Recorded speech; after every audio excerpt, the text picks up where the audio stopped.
Hello everyone and welcome back to Bragging About Cinema.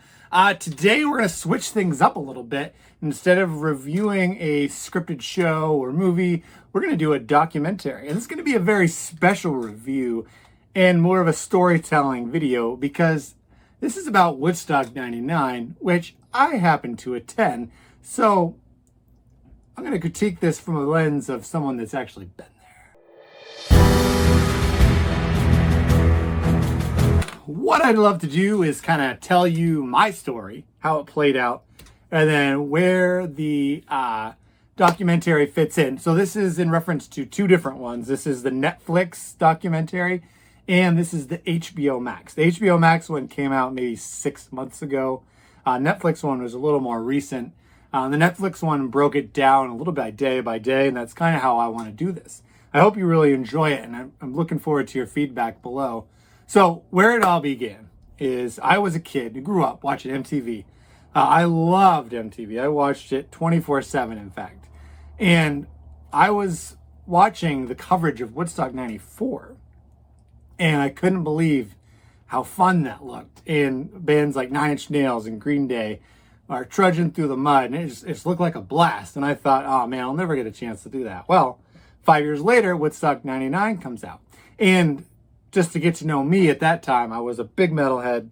I went to all the metal shows, and a lot of us started out as Korn fans. Not all of us, but Korn at the time was one of my favorite bands, and I had not seen them yet. I also had never seen Rage Against the Machine, which was another favorite of mine. And then you throw in a band like Limp Bizkit, who, I'll be honest, I listened to a lot of their stuff at that time.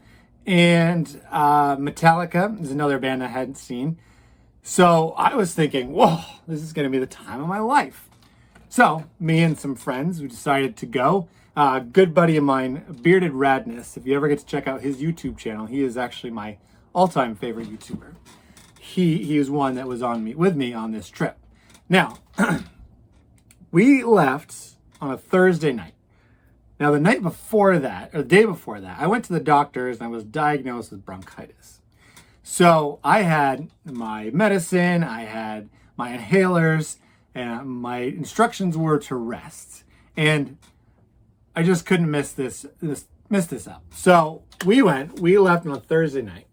A friend of mine convinced me to pack light, so I didn't bring a lot of clothes. I brought my tent and a bag and just not a lot of stuff. Just in case chaos broke out and we lost everything. Well, chaos certainly broke out. But fortunately, I didn't lose everything.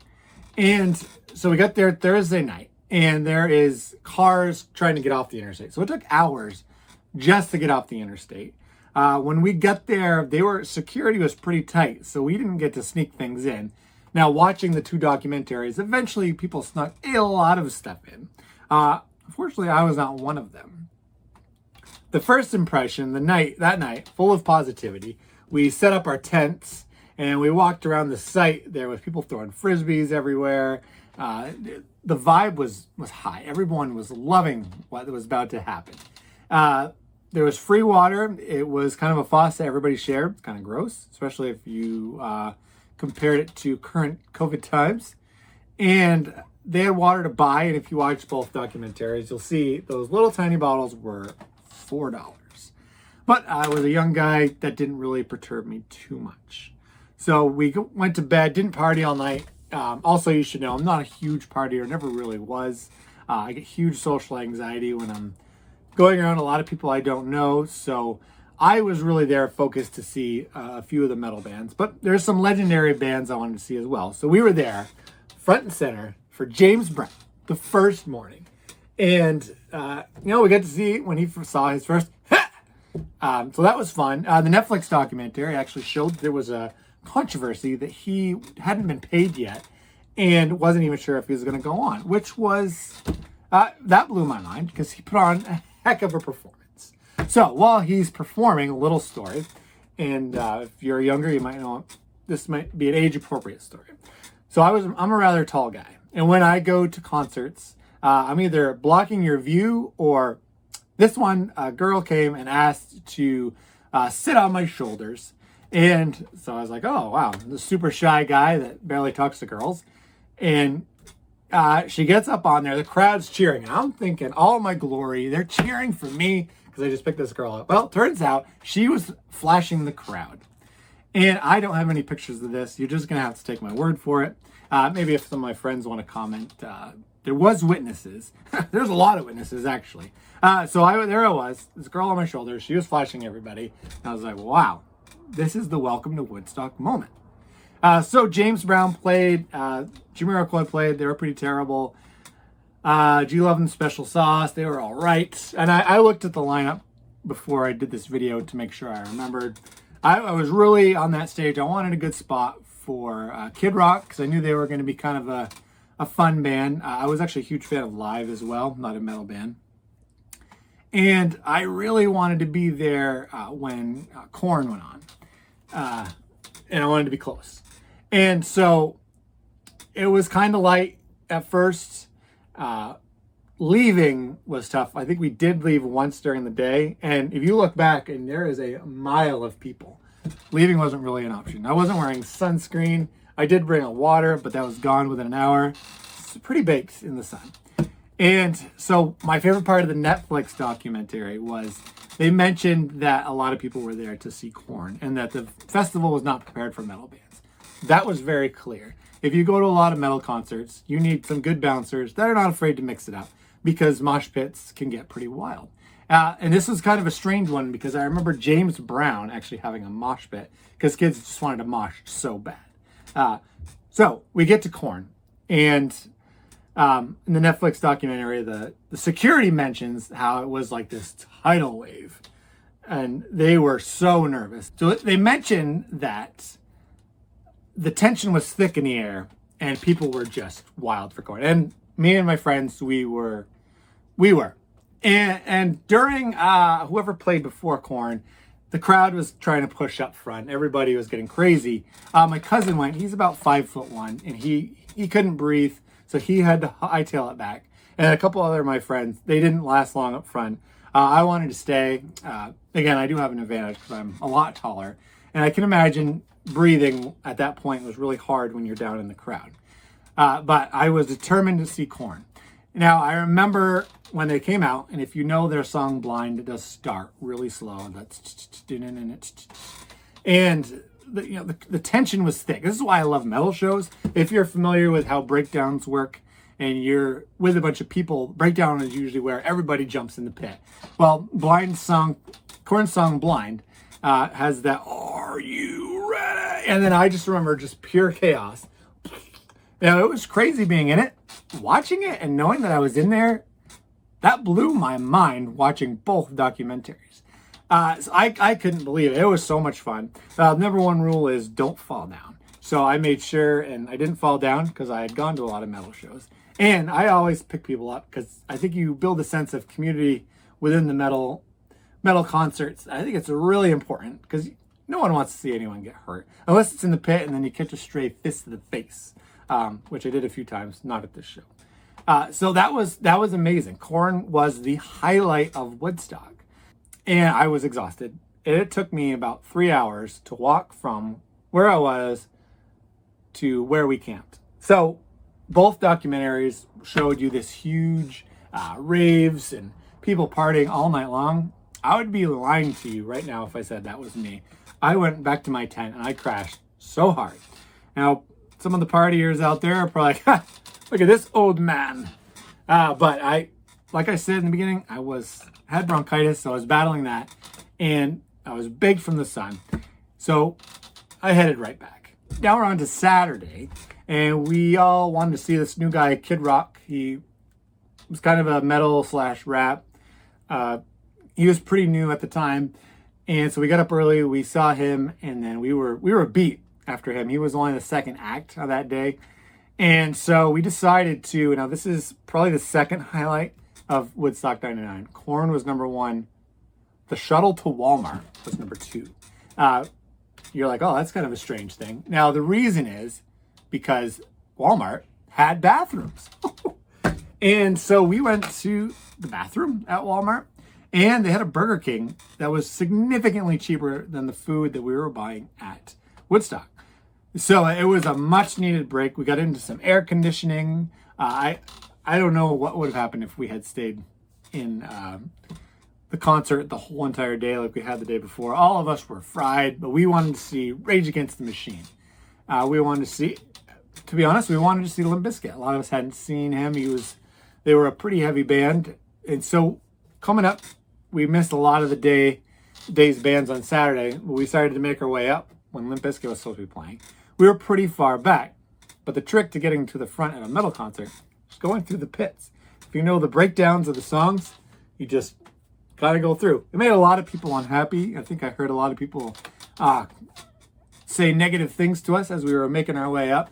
Not everyone was down with the pits, but certainly if you watched both documentaries, you realize there's a lot of people there. Now, Limp Bizkit is funny because both documentaries really pointed out that Fred Durst was really the catalyst to this whole thing popping off. And I really just can echo the statements from those two movies in that I think it was more as the heat for number one. The free water was absolutely disgusting. Getting gouged, I think that's where a lot of the anger came from. Limp Bizkit really was doing what any metal band did and got the crowd going. And the energy from those shows is why people love them. I don't think he did anything too bad other than maybe jumping on the boards. I was semi-near the boards when they started wrecking the sound stage. I made sure and got far away from that. That did not look safe. And if you know me, I'm not really one to put myself in dangerous situations. I could just imagine one of those boards hitting someone in the head. And it was kind of neat when he got up on the board, but that was pushing it a little bit because that was potentially a pretty unsafe situation. And Offspring was also another super fun band that played that day. And at Rage, they killed it. It was awesome. So awesome that I was burnt out once again. And Metallica played next. And I just decided I was going to kind of slowly walk back. I could hear Metallica, but I was dead. Again, another day. So there was no rave that night. Now, we went to sleep. We woke up and we were just dead. We were done with Woodstock Sunday morning. There was some good bands. I believe Red Hot Chili Peppers were playing. I'm actually not a Megadeth fan, so I wasn't too excited to see them. Godsmack was kind of coming up on the radar a little bit. My friend slash cousin had Godsmack tattoo on his arm, but we decided not to stay for them. So I don't remember the exact time. It took us like 6 hours just to get out of the parking lot. People were running out of gas, trying to leave, and it was a pretty mass exodus out of there. It was crazy actually to see how many people were left for Red Hot Chili Peppers at the end.